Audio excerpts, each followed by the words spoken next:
Hello guys, welcome back to another episode of the Whisky Diaries. My name is Burnett Lane, we're here at Death and Taxes, and today we're going to be reviewing Teeling Small Batch Whisky. Now, Teeling is a family distillery, got started in 2015 by Stephen and Jack Teeling, and they come from a family of long-lasting distillers all the way back to the 1800s, where Dublin was a hub of distilleries. There was like more than 30-60 distilleries in Dublin alone, and it was part of the Golden Triangle in that little street. And the godfathers, or the late Teelings, they've been distilling whiskey for forever. The father John started Cooley's Distillery, which was a monopoly breaking at the time in 1987. Breaking monopoly meaning that before that the Jamiesons basically ruled all the distilleries in Dublin. In 2011, the Cooley's Distillery got bought by Beam Suntory, and in 2012 the brothers who were managing the distillery, the Cooley's Distillery at the time, with part of the settlement was that they actually get 16,000 litres of aged stock. So they took that and they created the brand Teeling in 2012. They started selling the whiskey, and in 2015 they opened the distilleries themselves in the centre of Dublin.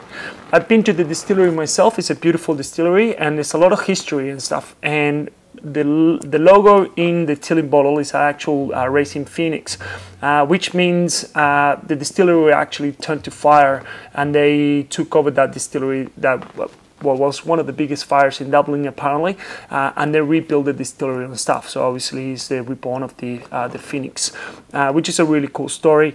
The distillery in itself actually is at the moment, if my understanding is correct, I might be incorrect on this one, so take it with a grain of salt. The whiskies that they're currently selling are all from the old stock from Cooley's, especially that they have a 23-year-old and 24-year-old of Teeling as well. All of that stock comes from the Cooley's Distillery from back in the day, but they have started producing actual whiskey in 2015. So depending on how old they want to do the whiskeys, that we should be getting the proper whiskies anytime soon. I was there in 2018, and the distillery was working. The stills were producing whiskey, and they were aging it as well. It's a beautiful distillery, very, very modern. It has a coffee shop, and you can buy bottles, and you can buy distillery-owned bottlings as well. And they work together with the government as well. They're trying to bring a lot of more tourists, whiskey tourists, into Dublin and into Ireland as well. The small batch in itself it's a mix between American bourbon, and they finish in rum casks, so for no less than 6 months. In this particular, for what I can find and what I could read, this particular rum is Flor de Cana from the Caribbean, and actually not the Caribbean, is South America. And it gets like a second maturation for no more than 6 months. This brings actually quite a mellow taste to the whiskey. It's actually a delicious whiskey, especially for the price as well. It's not an expensive whiskey. I think it was for like around $50-60. Obviously this is Australian dollars, and prices change around the world, but it's not an expensive whiskey, and it's quite reasonable for the taste. It's delicious. As you can see, it doesn't have a lot of color, so you can see there on the label, it's kind of like watery yellow, greenish tint to it. It has quite a young aroma. I don't know what the age of this whiskey is. I couldn't find it anywhere, but I know that it's over 6 years. Yeah, that's a very grassy, very soft aromas to the nose.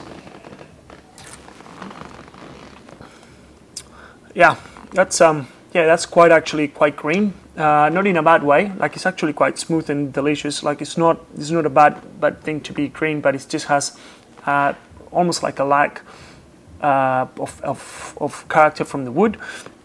That's my personal notes personally, but you get a little of vanilla from the American oak, and a little bit of sweetness from the rum casks. Obviously, almost like a burnt sugar, like a caramel sugar taste to it. But yeah, it's actually quite interesting whiskey. Definitely worth trying, especially for the price range. So anyway, hopefully you enjoyed this video, and we'll see you next time. Salam Jabbar.